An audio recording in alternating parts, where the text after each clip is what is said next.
Hello, everyone. I'd like to welcome you to part 4 of the TechTalk series, Using the Power Platform to Extend Finance and Operations Apps. Today's topic is UI flows. My name is Nina, and I'll be your moderator today. We are broadcasting this web conference through Teams live events, and the audio can be heard through your device speakers. Today's web conference is being recorded on behalf of the Microsoft Corporation.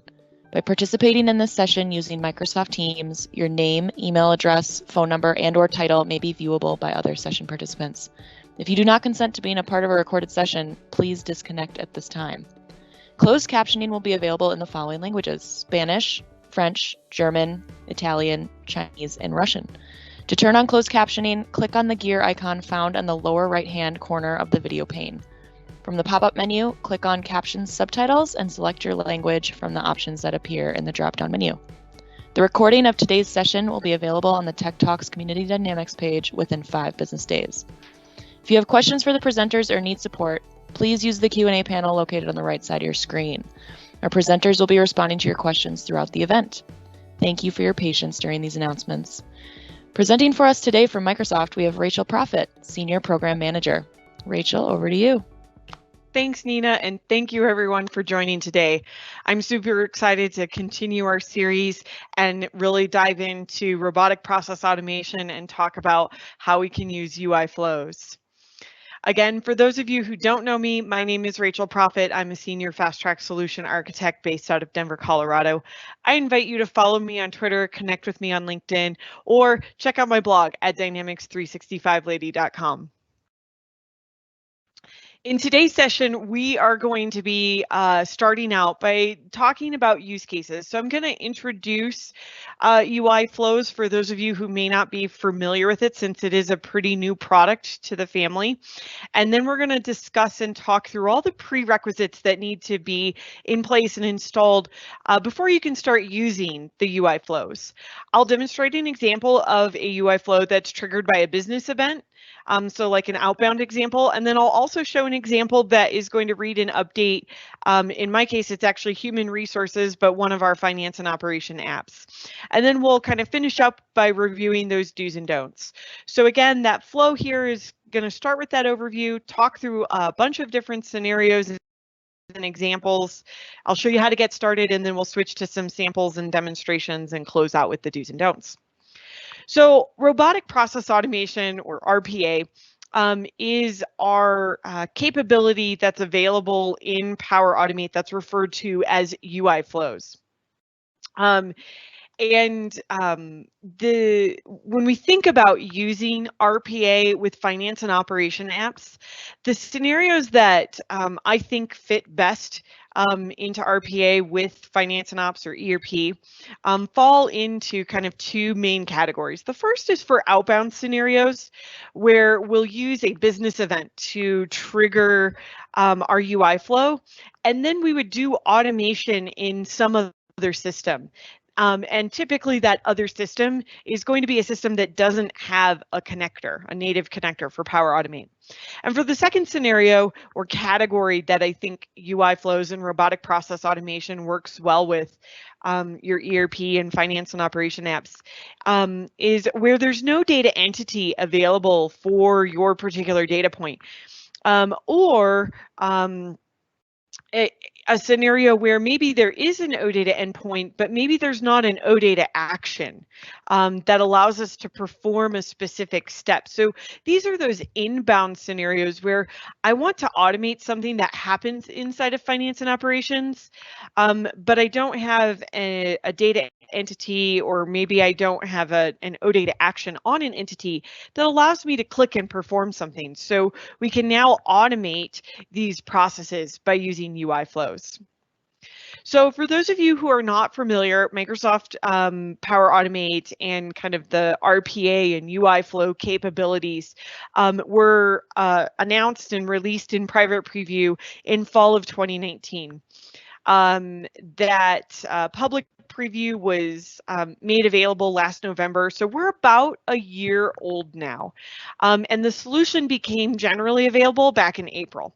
We continue to make investments in new features, and Power Automate is currently available in 9 regions and 43 different languages. We are continuing to make additional features and enhancements to it, and I'll actually be talking a little bit about one of those new features that's currently in preview, which is the new Power Automate desktop. The great thing about using UI flows is that you don't need complicated APIs or custom developed connectors. Any user who can operate a particular system, whether that be finance and operations for those inbound type scenarios or another external system, has the ability to record that task in either the Selenium IDE for web-based processes or the desktop recorder for Windows-based processes. And with the new Power Automate desktop, which, like I said, is currently in preview, you can actually do both of these things and record those tasks, whether they're web-based or desktop-based. The idea is that a user would record those tasks. You might add in some additional steps to help automate that task, and then we play back that task. And when we play back that task, it's basically us repeating that. So the idea is that we can bridge the gap between our old applications and our new applications. And even with finance and operation apps, where we do actually have APIs and a native connector for Power Automate, you don't have the ability to perform every action in the system. So there are a lot of buttons and things that you can do inside of finance and operations that aren't exposed through APIs or through OData actions.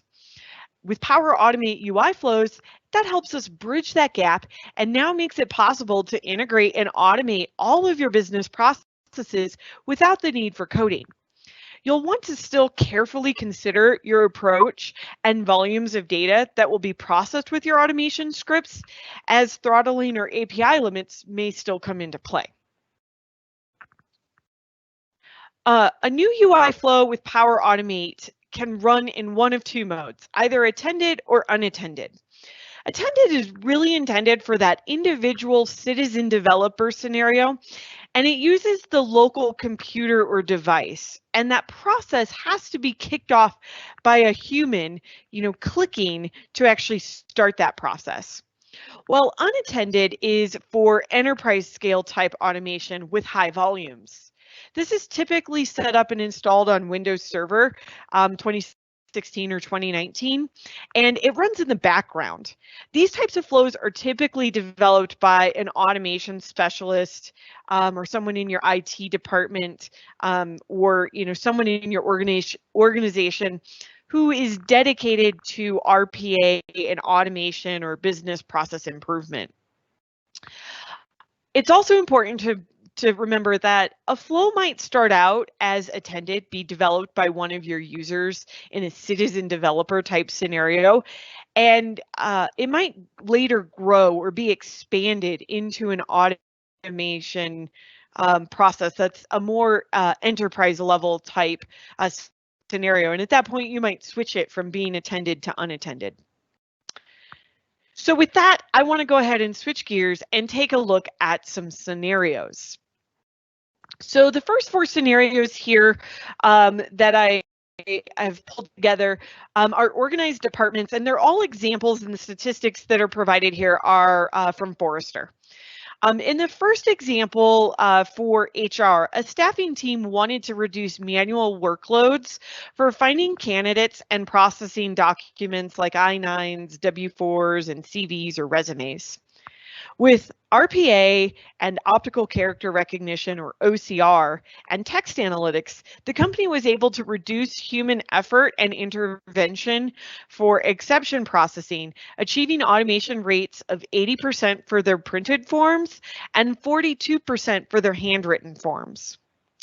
In the next example for finance, an organization that completes loan, insurance, and investment type transactions was manually aggregating data from more 5 or more different third parties, and many of those were like websites.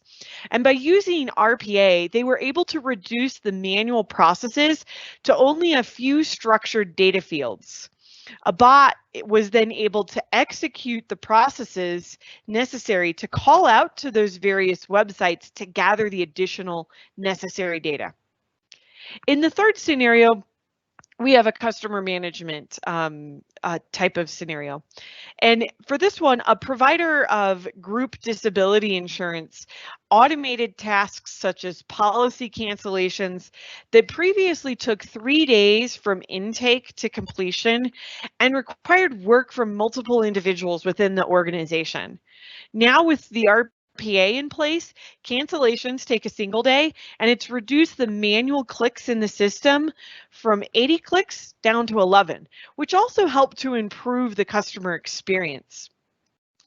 In the last example, by departments, we have IT. So a telecom company wanted to automate the tedious and time-consuming task of backing up customer data. By using RPA, the company was able to consolidate data across all of its customers and phone systems and upload that data into an FTP server for backup. This resulted in a 99.9% reduction in time that was spent by the IT users performing those backups and a 0% error rate. So I've also put together a number of scenarios and examples that are more ERP and business process specific. So the first one, we have the quality example. The quality department at a manufacturing company was manually creating tests in their online lab management system. This is pretty common in a lot of manufacturing organizations. And that data was really being copied from the ERP system. And by using RPA, they were able to automate the creation of tests in their lab system. The results of the tests were also automatically recorded back into the ERP. So it gave it like a full circle type of scenario there with the quality management. In the next scenario, we have a document management scenario. So an organization is upgrading their ERP system and needs to move the on-premise documents that are related to data in their ERP, such as finance and operations, into a new SharePoint online library. By using RPA, the IT department was able to quickly and easily migrate documents from on-premise up to the cloud. Then we have a referral program example. So with this scenario, employees at a company can refer candidates for open positions in the organization and receive a reward. By using RPA, the company can automatically create workers and update referral information and notify the employee of the new hire once they've accepted their offer and give them information about their reward. The last example is for a merger or acquisition type of situation. So a company just acquired another company that is using an on-premise finance system that lacks APIs. IT needed to quickly get transactions from the new company's finance system into the cloud-based ERP. By using RPA, IT was able to quickly scale an integration to pull financial information between the two systems. You're thinking about where RPA might fit into your particular organization and processes, there are two main categories that we can break the scenarios down to: foundational and advanced. I recommend starting with some foundational examples and then working towards adding some more advanced capabilities later on. You can achieve a lot with just a little, and your flow doesn't have to have all the bells and whistles on day one. So the first key example here is repetitive, predictable, and predefined processes. These will typically have consistent sequence of steps that need to happen over and over. As you grow and expand with these types of scenarios, you can start to look at infusing AI capabilities. And this will help to expand the scenario and overall impact of your automation. So as a real life example here, I'm going to take a simple one that I think is kind of obvious and a lot of people think about in their organizations is AP automation. So maybe as a foundational or first step with your Power Automate UI flow, you start with just automatically scanning and attaching those documents into into the system, because maybe the workers are manually scanning and manually attaching, and that's, you know, a handful of additional clicks for every invoice. If you think you process, say, 1,000 invoices with 4 additional clicks or 5 additional clicks, that's 4,000 to 5,000 clicks that you can get rid of by just automating that process of just attaching. But then later, when you've kind of gotten comfortable with the basics, you can start to infuse AI capabilities like optical character recognition, where we can scan that information and start to take data off of those invoices and automate even more. The next key scenarios to look at are mapped to your worker efficiency and productivity. So you'll want to look at how long each of the various tasks that take up your worker's time, you know, and that a specific worker does, and see what you can speed up with RPA. Then as you grow and you're ready to take your flow to the next level, you can start to think about how you can augment your flow with a varying degree of human interaction. You'll want to think about ways that you can increase the potential outcomes. So what can your users do, or what do your users know that a machine or robot can't? And focus your workers on those types of tasks, and the other more mundane types of tasks are what you can look to automate. This will also help to ensure that you're getting the most value out of your workforce and out of your, you know, robots, so to speak, your UI flow. The last example I have today is to look for scenarios that have a high return on investment or total cost of ownership, ROI or TCO. If you can reduce that ROI or TCO with accuracy and consistency, then you may have a good fit for RPA. Once you've deployed your solution, you can again look to expand by combining it with parts of a broader solution or a more broad automation scenario. So if we go back to that simple example of vendor invoicing, I might have started with just some very basic you know, automatically attaching documents that were sent to an email, or we scan the documents and they go into a folder and then they automatically get attached.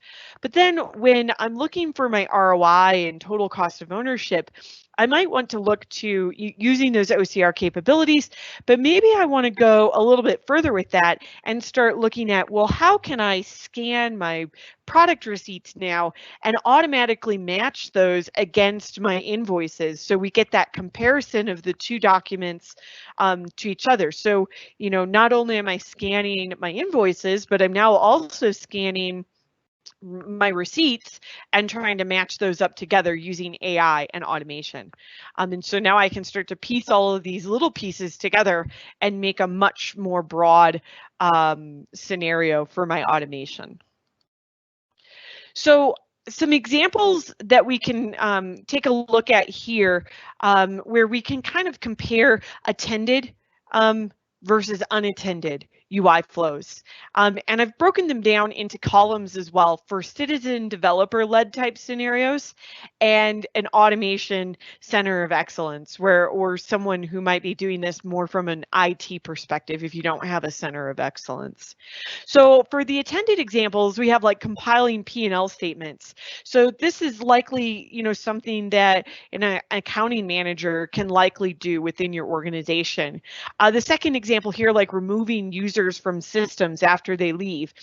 This could be driven by someone in HR or maybe even IT, like an HR generalist or, you know, an IT help desk type person who has the need to do these tasks, and they're kind of repetitive and mundane. They're still very important and need to be done, but maybe you know, we can get rid of some of those steps and clicks by automating it with an attended UI flow.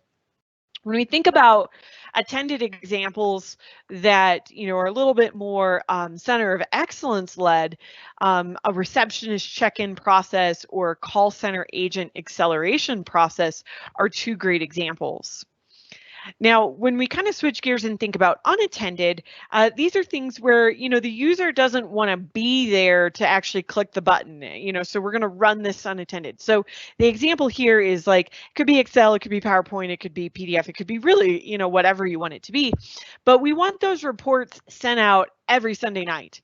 And so instead of it having that be attended and I click the button and say when I want it to happen, I schedule that with another Power Automate flow that's set up with a recurrence and automate those different steps to convert maybe my Excel document into a PowerPoint, or maybe even I log into a system and generate a physical report and output that to PDF or output it to Excel, and then maybe run a macro on it or something like that.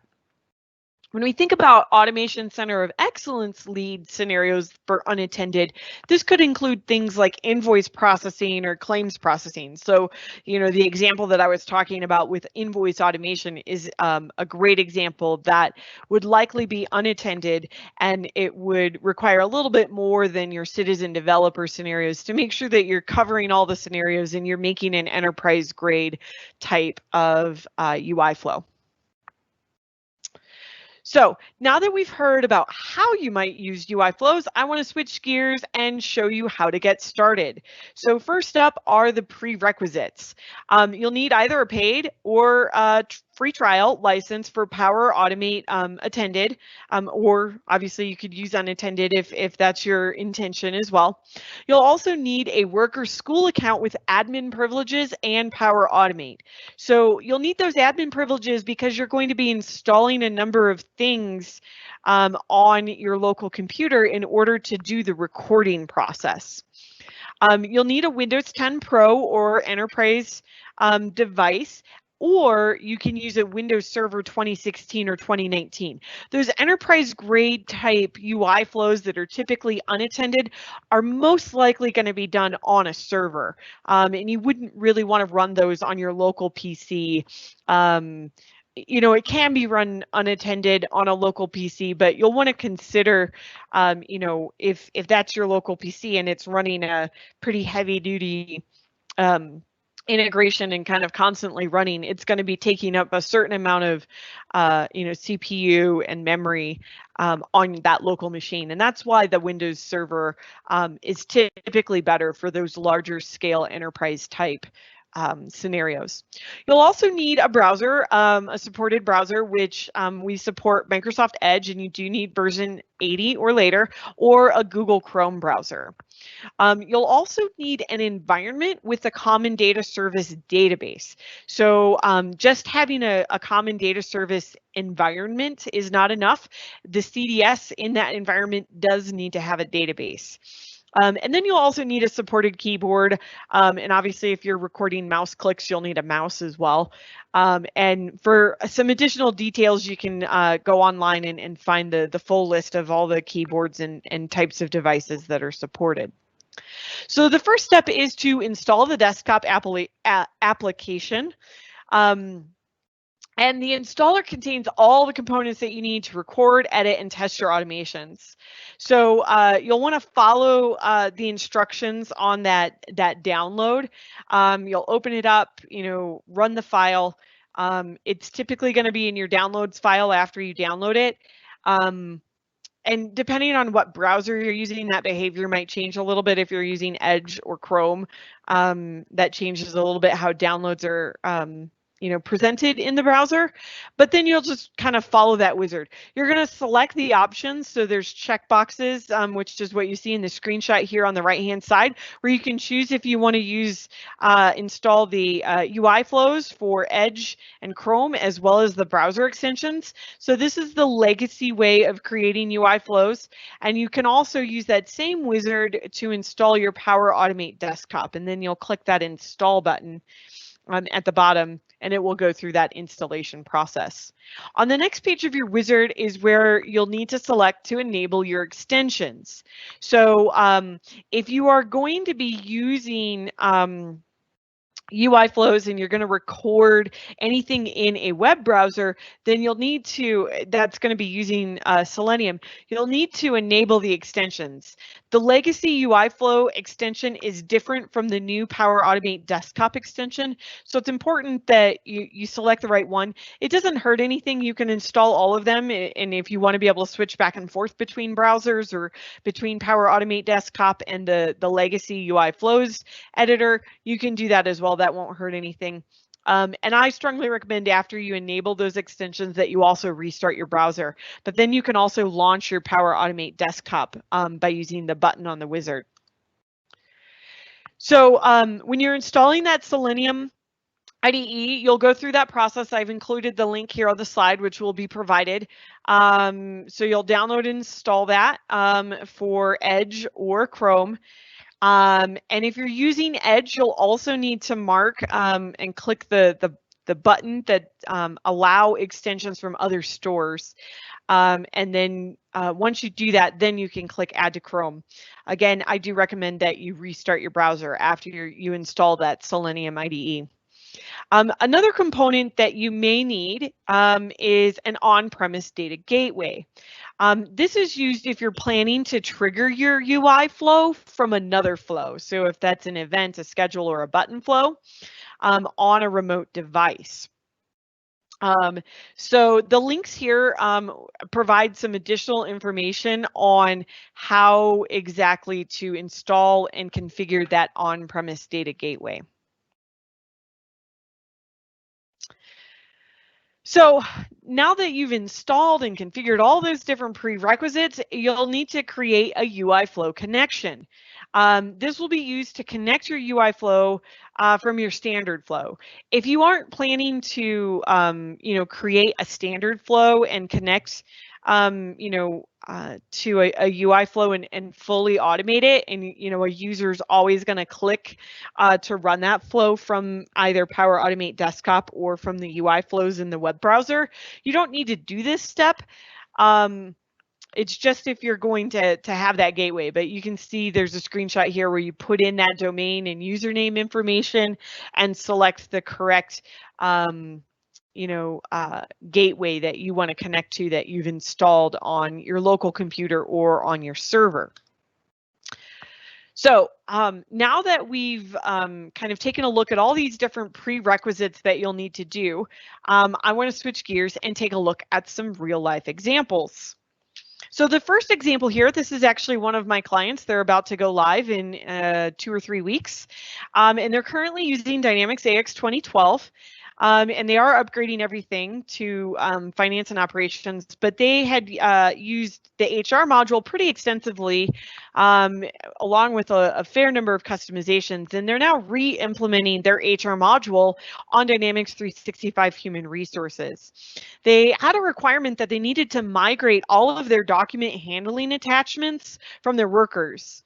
And they were stored in a network share with their AX 2012 implementation. However, in human resources, there's no data entity for document handling attachments. And with HR, we don't have the ability to create or extend data entities. Now, you could use this exact same scenario, an example in a finance and operations scenario as well with finance or supply chain management. But keep in mind that you do have the ability to extend and create new data entities in finance and operations. So you'll need to decide what the best approach is for your implementation. So the way they handled this was by creating a new UI flow. And just as a side note from a prerequisite, they actually migrated all of the documents from their on-premise network to the new SharePoint Online Library. And they did that kind of outside of the UI flow. They did that using PowerShell scripts. You could technically add additional steps to do this migration from, a network share into a SharePoint library. But the PowerShell scripts probably perform a lot better than using a UI flow. So once they had finished that migration, then they created a new UI flow. So when you're in Power Automate in the Maker portal online, you'll click that new button and then select UI flow from blank from that drop-down box. So the next thing they did was they, in their case, they chose the Selenium IDE. You'll notice that when you're starting a brand new flow, you are given the option to use the new Power Automate desktop. You can use the Windows Recorder, or you can use the Selenium IDE. And then you'll need to click that next button. Once you've started that flow, you'll need to give your flow a name. So you'll name it, and then you'll put in your URL.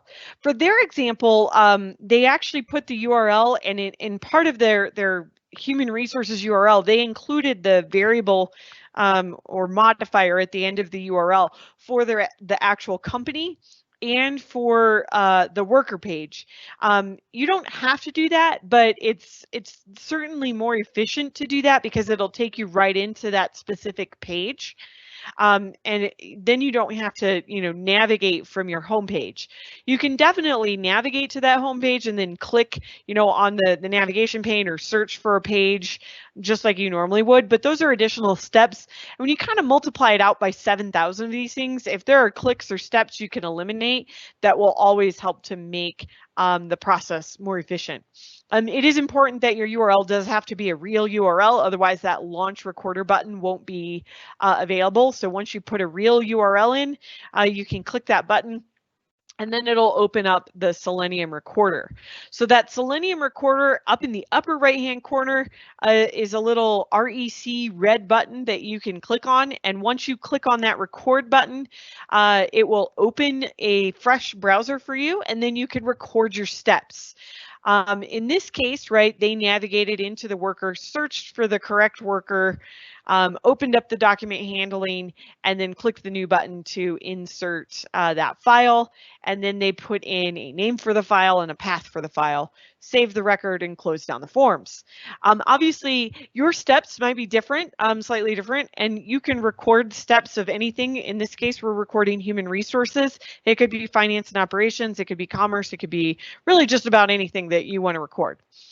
You'll also notice in this screenshot here that there were a number of things that they needed to use a variable for.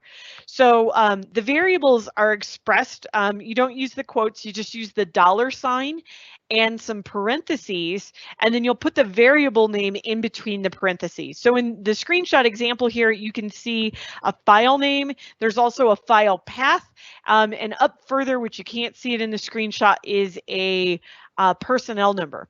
And so these are placeholders and they become variables. So when you run your flow, you can pass in values from your standard flow into your UI flow. And that's important because, you wouldn't want to have to run this flow. If you had 1,000 workers, you wouldn't have to run it, wouldn't want to have to run it 1,000 times. So once they had created the UI flow that does the actual clicking inside of human resources, what they did next was they created an instant flow. Since this was a one-time data migration effort, the instant flow made a lot of sense. So they selected to manually trigger a flow. There were no input variables for that. Just, when they were ready to run that as a part of their cutover process, they would, go trigger this flow. Then they created 3 variables. So a variable for the worker, a variable for the path, and a variable for the file. The next step in your flow is going to be one of 2 things. In their example, and I didn't include a screenshot because it has a lot of their specific SharePoint information, but I'll show you an example in my demo. If you put your documents into a SharePoint list, which is actually what they did in their example, you will use the get items action from SharePoint.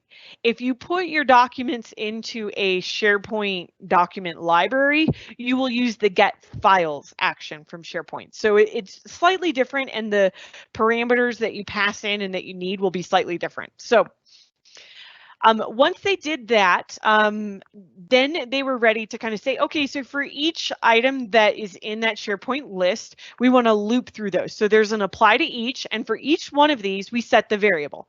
So in their case, they set the variable for the file, and they use the file name. They set the variable for the path, and they're using the SharePoint location. This is a little bit different because in their example, they used a SharePoint list. If you're using a SharePoint library instead of the SharePoint location, you're going to want to use the full path on a document library. So it depending on which way you go, it'll be slightly different. And then they set the variable for the worker. Now, in their example, they used the worker name. One of the things that you'll want to be careful of is the worker is technically not a unique identifier for a worker. So in my example, when I set this up, I switched this. Instead of using a worker name, I used a personnel number. In their case, it worked fine because they don't happen to have any workers with the same exact name. But if you did have two John Smiths, for example, you might run into problems. So I would generally recommend using a key field as your variable, so that way when you look this up. So the next thing they did was they added a condition here. And so what they were doing here is checking for the status of the file in SharePoint. Because sometimes the files failed and they might need to do another run. And I'll talk a little bit more about reasons why it might fail. So they added a status field into their SharePoint list, but you could do the same thing in a document library as well. But this is a good kind of best practice, kind of check here to check to see. And in their case, the status was okay that they were checking for. So once they did that, then they added another action to run a UI flow for web. And so here you can see in their case, the three kind of purple fields, these are the variables. The standard fields that you will get on your UI flow are the name of the UI flow, where you get a drop-down box, which web browser you want to use, and the run mode. This is where you're going to choose if it's going to be attended or unattended. The next one is the next three fields here are dynamic. This is going to be dependent on your UI flow. If you don't have any variables, then nothing will show up here. In this case, they had the three variables for worker name, file name, and path. So they get the three additional fields here, and they passed in the variables that they set earlier.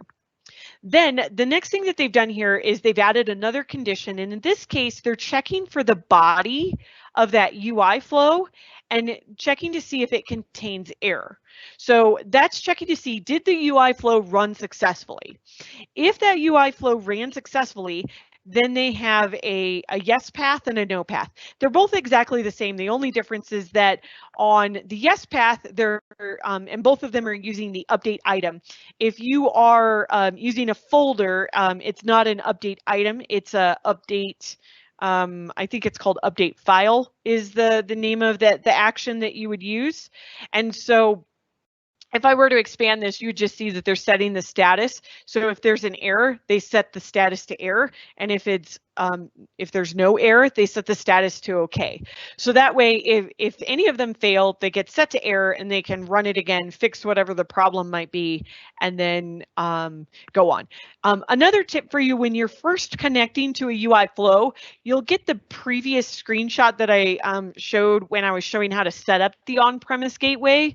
And you'll have to make that connection for the first time if you didn't make a connection. So that will kind of change the behavior a little bit. So what I'm going to do is go ahead and switch over and show you a little bit about how to do this Selenium recording. All right, so for this example, I'm going to go ahead and create a new recording. So I'm going to go ahead and I'm in Power Automate Desktop, which is the new preview. So I'm going to go ahead and click on New. I'm going to just call this TechTalk for this example and click Create. And then it will open up another new window. Did it go behind? It did. That's okay.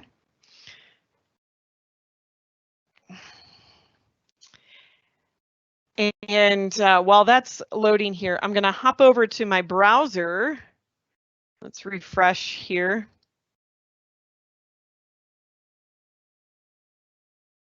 I'm going to grab the URL of my HR environment. So I'm just copying that URL. And what I'm going to do from the Power Automate Desktop, I'm going to click on Tools in the action pane and then choose Web Recorder. This will open up a new window where I can now choose which type of browser I want to use. So I'll choose Microsoft Edge. You can also click Advanced and put some additional, details in here. But I'm just going to keep it simple for this example and then click on Next. So you can see it opens up this little like web recorder window where you can see what's happening. I'm going to go ahead and paste in this URL, and you'll notice, oh, sorry, I need to go back. I forgot to click Start Recording. Now I'm going to do it again. So I click start recording, paste that in there. And you'll notice that it'll update this step with the actual URL. And as I start to click through the system, it's going to record each of my steps. So I'm going to click on the hamburger menu. You can see it put that in there. If you want to add a comment on these steps, you can do that as well. I'm going to click personnel management, and then I'm going to click on links. Then I'm going to click on workers. And it's going to open up my worker page. Then I'm going to filter for a particular worker. Press enter. And then I'll select that worker, go in to the attachments, and then I'll click the new button to add a file. In my case, I'm going to choose URL. And I'm actually going to pause recording here for a moment because I want to show you one thing about this that you might try to do this. And if you try, and I'm going to move this off screen for a second so we can see this a little better. When you choose to add a file, it'll open a dialog and there is a browse button here. You can record to click this browse button and it will put it in your web recorder. However, Selenium is not able to click this button, this browse button. There's other buttons that are like this in the system as well, because this button actually opens a new window that is a desktop like Windows Explorer window. So even though it will let you record the browse click, you couldn't click on the Windows desktop to record those steps, so you wouldn't be able to upload that file. There is a workaround. It is quite technical, and the workaround, just as a side note, is to hit F12 on your browser and then find the name of the element. And in this case, you would want the element of the actual file name that's being passed in here. And you would manually add a step into your Selenium recorder or to the desktop recorder to actually pass in that value into this field. So it's basically like you're tricking it. Even though you can't do this in the user interface, the Selenium would let you pass these values in, and then you'd be able to click OK.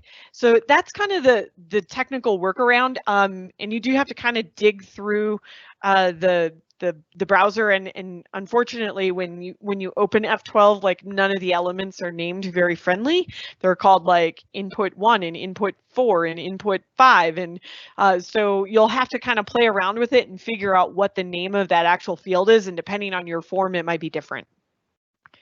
So what we actually did here instead, if I go back and start my recording again, was we chose to do a URL. So new URL, then we put in a name for the file, and then we put in a URL for the file. I'm just going to paste the URL in here. You wouldn't use this URL obviously in real life, but I'm going to replace both the name for the file and this URL that I pasted in here with a variable. And so I would click save. I'd close down my windows when I'm done. And when I'm finished, I click finish. Obviously, you can keep recording. You can see all the different steps in here.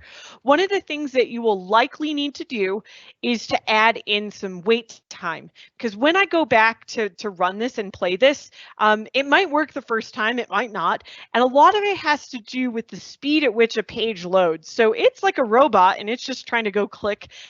But lots of web pages, especially when you open a brand new form, it might take longer for it to load. So you can see it's going to personnel management, links, and then it's going to worker. And it is working this time, but if the page isn't fully loaded and you try to like do whatever that next step is, and it's probably errored out here because it tried to start typing into this field before the form had fully rendered. So the way you fix that is if you come back into Selenium, and you can see where it errored out, and I recommend doing it like on any new forms that you're clicking, because any new page that loads, you'll need some wait time. And obviously, depending on your connection, if your internet's like bad tonight when it's running, it might need more wait time. So to add a wait time into a flow, there's a bunch of actions you can add here. All you do is you just drag and drop it in there.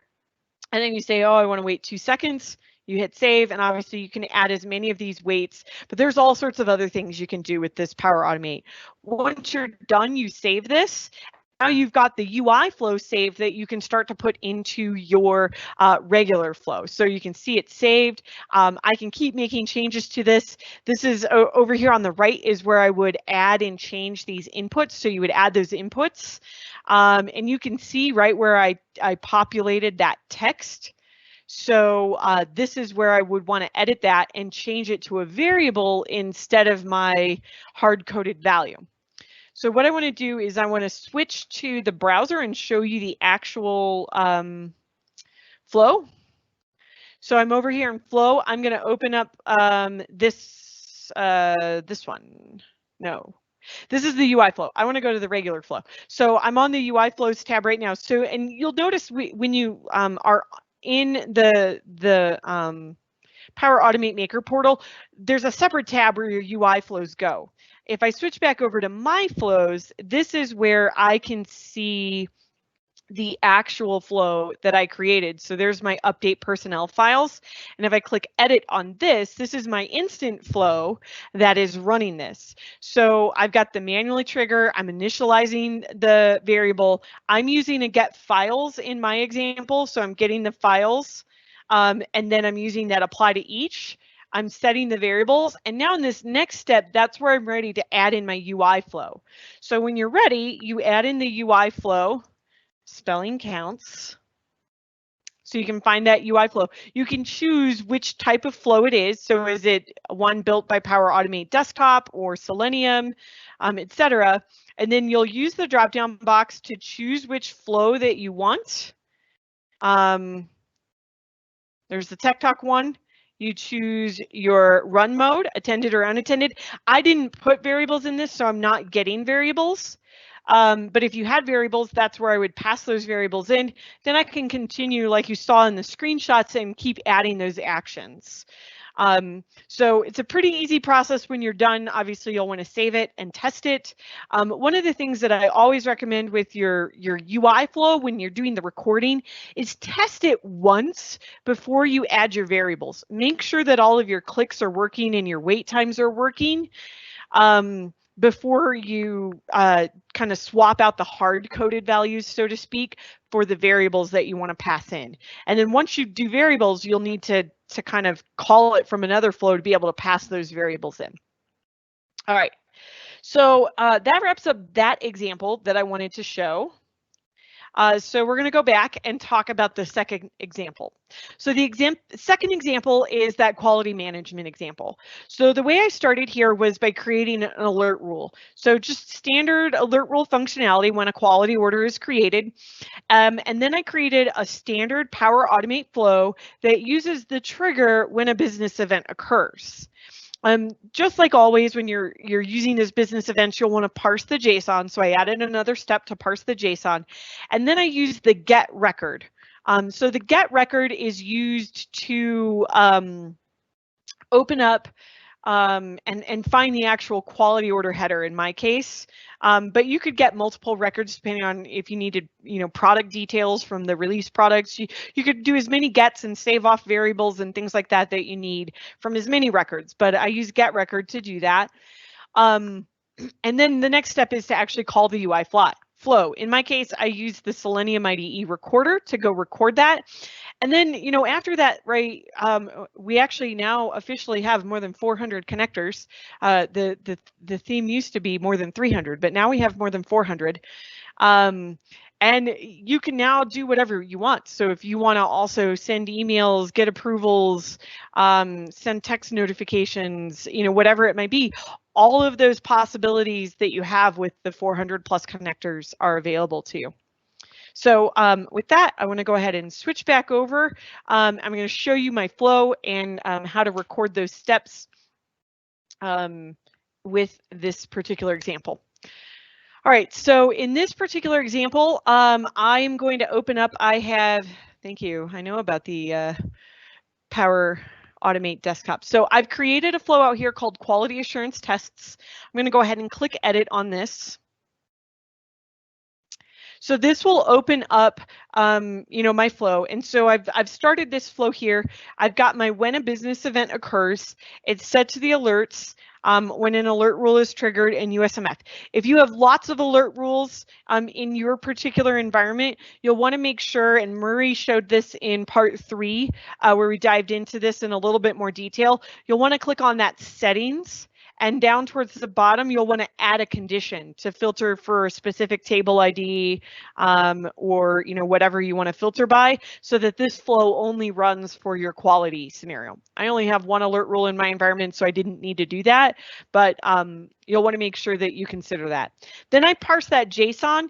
If you don't know what your JSON is, you can get your JSON from the business events catalog, just like normal. So I'm here in that business events catalog. I already had it open. And then you'll just click on that download schema. So this will download a little text document.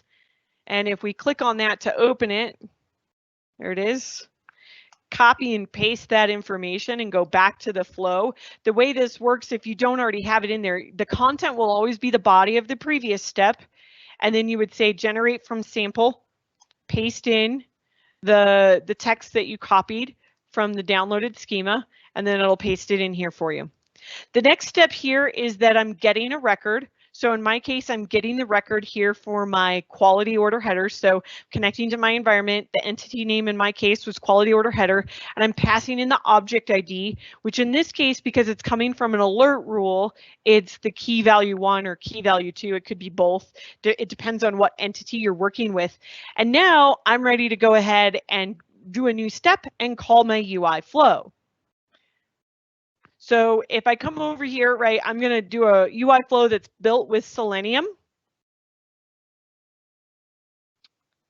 And then I will choose my quality order lab tests. I choose which browser I want to use. I choose my run mode. Again, if your flow has variables in it, you'll see those, but you'll also get some advanced options if you want a step delay. So this is a feature that you can use to just tell it to automatically add a time in between every step, and you'll express this in milliseconds. So, if you want to wait 2 seconds, then you'd put 200 in here.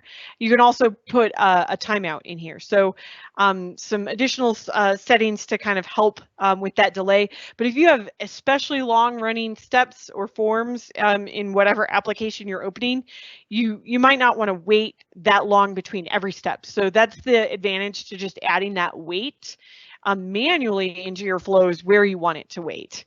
You'll just need to consider that. Once you're ready, you can go ahead and save this. I'll go ahead and save and go back.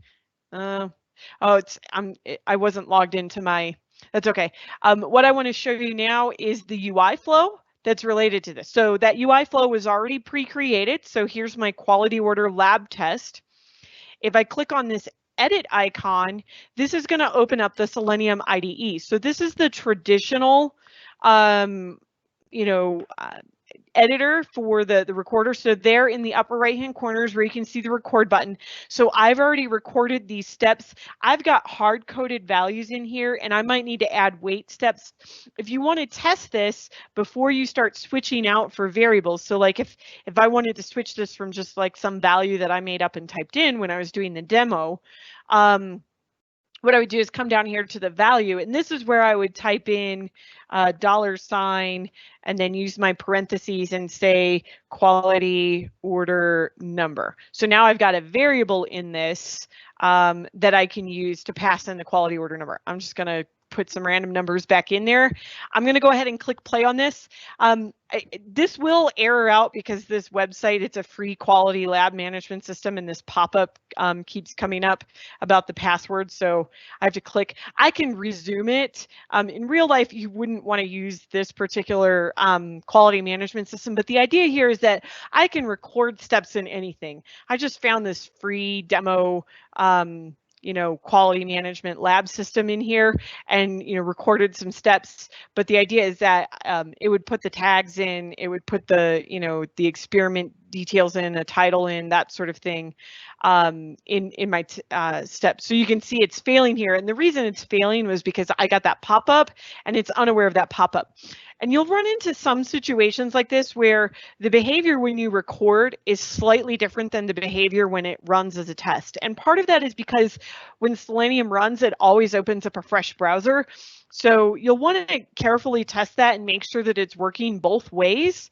And sometimes you might have to manually add a step in here to make it execute and not error out. So obviously the steps that you record, it could be any web browser, it could be a desktop application, it could be anything you want, but you're going to record those. And the key is like wherever you need to put a variable in, you're going to change that value to be a variable using that syntax $ with the parentheses and then type in a name for it. And that's what you can pass in from your other flow. All right. So one last slide before we open it up for Q&A. Some do's and don'ts. So do make sure that, and I didn't show this, but when you have a UI flow that's running through that on-premise gateway, to see the flow runs and the history of every time it ran, you actually do that from the on-premise gateway. So when you're in, I'll just switch back to the demo really quick and show you. So not that window. This window. So if you go down to data and then gateways, this is where you will see your on-premise gateway. So if you click on your particular gateway that you're using, this is where you can see the UI flow runs for that particular gateway. So you can see what's been running on that particular gateway. So that's just a little tip for you to be aware of. When you create your on-premise gateway, it's just for you, whoever installs that, but you might need to share your gateway. So consider, and those are additional steps that you have to go through if you want other people to be able to use that gateway, especially in enterprise type scenarios where you've got a server set up with that gateway and you want to just kind of use that server for running these automations. Do use a standard Power Automate flow to call a UI flow. So when you want to fully automate that process and get your UI flow to run and pass in variables, just use a standard Power Automate flow. It doesn't matter if it's an instant flow or it's got a trigger on it. You saw 2 examples today. One was automated, one was instant, but you could do scheduled flows as well to call that UI flow. If you are going to be passing sensitive data, such as usernames and passwords, which is very common when you're opening applications that you need to log into that application, make sure that you use secure inputs and outputs. You'll find that underneath on your flow. You'll click the ... button and then choose settings. And then there's 2 parameters, one for inputs and one for outputs. And that encrypts that data so that you're not just passing passwords back and forth between the cloud and on-premise. And make sure that you add wait time for any long running processes or slow opening forms in your recordings. Some things not to do. Don't install the on-premise gateway if it's not needed. So if your users are going to go click the play icon to run it, you don't need the on-premise gateway. But if you're going to fully automate it with another flow, you will need that. Don't use Selenium to try to record desktop applications. It might look like it's recording, but it doesn't. And even that example that I talked about with the browse button that opens a desktop window, the Windows Explorer window, that doesn't actually work in Selenium. So it's limited. If you're curious about what is and is not supported by Selenium, they have a great website that you can go check out and see what is and is not supported from a recording standpoint. Don't use a gateway on your local computer for an enterprise process, because if you're running like vendor invoice automation on your local computer, like that's going to be taking up CPU and memory and so on your local computer. And especially if it's attended, if you click while an attended flow is running, it can actually like stop the flow because you've taken the focus away from it, what it was trying to do. If you need to be able to do other work, then make sure that you're using an unattended flow if you do have a local flow. And then don't use a UI flow if you can use OData entities and actions with a standard flow. So, you know, if there is an OData entity and there's OData actions for your particular scenario, though that's always going to be a better option. There's more validation and so on with that. Only use these UI flows in scenarios where you don't have the OData entity or the actions. So with that, I do invite you to make sure that you sign up and join us on the next couple of parts in the series. Part 5, 6, and 7 are all really going to be focused on Power Apps. So we're going to take a look at Canvas apps, model-driven apps, and portals. And then Part 8, starting in December, we're going to switch gears and talk about Power Virtual Agents. So with that, we'll open it up for questions. I do see that we've had a number of them come through. Chris or Murray, if we want to kind of review some of those questions that have come through.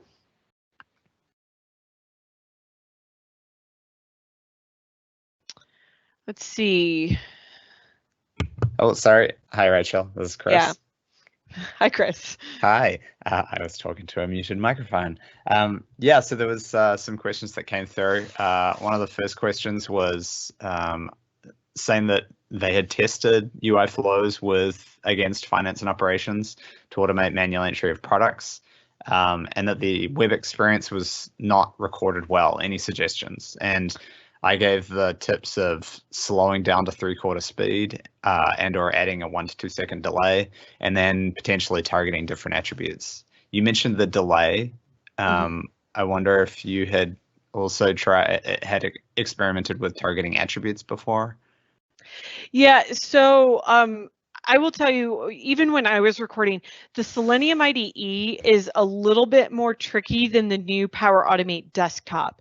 The Selenium IDE like recognizes every like little element on the form, and so like it might look like you're clicking on a field, but you're not, and so you have to kind of like move your mouse slightly out to get it. And so I hear you. I get what you're kind of talking about, and that might be what you were running into. When you use the Power Automate desktop, it kind of blurs a lot of that, so it's not actually it's a lot easier to click on the right thing. You still might struggle with it a little bit. I found a few spots, especially on really small buttons, like the document handling button was one that I kind of struggled with because it's so tiny, and to get it to click on the whole button and not on, you know, like the icon itself, because like you don't want it, like it recognizes that there's a button there, and you want to make sure that you're getting the button. When you hover over things, one of the nice things about Selenium, when you hover over something, it tells you what it is. And if it is a button, you want to make sure that you're on button, and it'll say like button 5 or button 6 or whatever the number of the button is on the form. If it says like control 1 or control 2, you don't actually have the button. It's like you've got like the outside of that button, which is oftentimes like the field group or something like that, or the button group, and you don't have the specific button. So you might run into things like that. Another thing that I found when I was recording too was sometimes it was easier to use keyboard shortcuts to execute buttons. So if you're having trouble getting it to like, you know, do exactly what you're look at using keyboard shortcuts, because you can navigate the entire system using keyboard shortcuts. It's obviously a little bit less natural, but it guarantees that you're clicking the right thing. So hopefully that's helpful. Yeah, and kind of implicit in what you were saying was try using Power Automate Desktop instead of Selenium. Yeah. And I know that's new, so it may not have been available when you were kind of playing around with this, but you know, it is you know, available now. So check it out, try it, see if it makes it easier. Right, and someone right after him asked the specific question of regarding web recording, which is recommended, Power Automate Desktop or Selenium. And I pointed out that Power Automate Desktop is the recommended solution. I couldn't find any official documentation on that. I reached out to someone on the Power Automate RPA team and they said, yeah, they don't have like a comparison there. Selenium is an open source product that has a large community, so it might be needed in some situations, but where possible, use Power Automate Desktop. And Rachel, you've had great experience with that. Yeah, I found the desktop to be way easier to use, and you get a lot more actions and things that you can do in Power Automate Desktop by just dragging and dropping. Like I only showed the weight. There's like hundreds of actions that you can drag and drop in from Power Automate Desktop. Nice. Yeah. Someone asked which browser is the best to use, Edge, and I commented Edge Chromium or Google Chrome. Have you noticed any difference between the two? You know, I would say it depends on your application. I found when I was recording finance and operations, I found Edge to be easier. But when I was doing my quality assurance one, I actually found Google Chrome to be easier. So it kind of depends a little bit, I think, on your web application.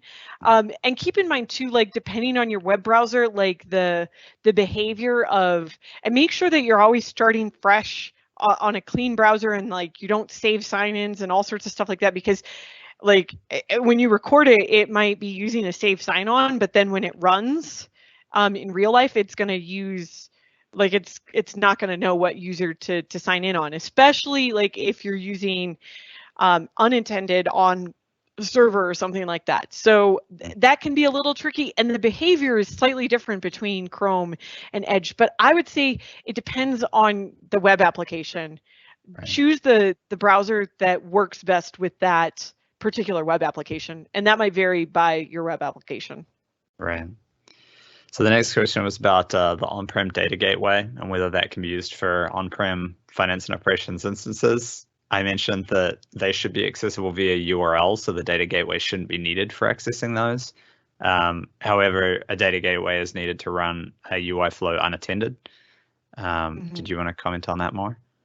No, I think you explained that pretty well. The gateway is there so that the flow can communicate with your local computer when it's running, unattended. Right. And maybe related or maybe not, someone asked, can the data from, for example, a SQL Server connector be used in a UI flow? The scenario would be to use data from an on-premise database to create sales orders in Dynamics 365 supply chain. So I mentioned that, yes, an API flow can pass data into a UI flow, and that a SQL Server connector is available. And we just talked about the on-premise gateway as well. You got any comments on that question? No. I did see someone, another one that I did want to comment on. Someone asked if the workaround for file uploading, recording is documented or blogged somewhere. It's not blogged specific to F&O. We'll look to try to get something published here, in the next month or two that is specific to F&O, but the workaround is published in a blog. And I will make sure that that link gets added to this deck so that you can see what that workaround is. The example that was shown, they were trying to do it on like a Bing site, and they were uploading images to Bing Images. And so they did an example there. So I will find that blog and make sure that that's posted. The same basic principle applies to F&O. I will just tell you, it is quite a bit more difficult on F&O because like our elements, when you go into that F12 developer kind of mode in your browser, it like elements are not easily named or found. It's not like the browse button is not called the browse button, so you can't even like search through it. You kind of have to like dig through the tree and like click on it. When you're using the Selenium, and this is one nice thing about the Selenium IDE, when you're using the Selenium IDE, you can see like when you click on something, it'll highlight it if you are selected on the right object. So that's one nice thing that you get with Selenium that you wouldn't get with the Power Automate desktop. Right. Yeah, and kind of implicit in that comment that you just made is, we'll need to follow up with some documentation related to all these tips and tricks that we're giving related to kind of integration of the Power Platform and finance and operations. There's a couple of places that documentation is living right now, but we might have to create kind of a center of excellence based on this web series, this presentation series that you're going through, Rachel. Yeah. Yeah. That's a great idea. All right, I think that was all the questions that we had today. So with that, I'm going to go ahead and hand it back over to Nina to wrap us up. All right, thank you, Rachel. So I've posted a link to a short survey in the Q&A panel. We'd like your feedback on today's session and to hear what you'd like to see in future events. The survey scores are on a scale from 1 to 5, with 5 being the highest score possible. Thank you for your participation. As a reminder, the recording of today's session will be available on the Tech Talks Community Dynamics page within 5 business days. I'd like to extend a big thank you to our presenters and to our audience for logging in and joining us today. Please stay safe and have a great rest of your day or evening wherever you are.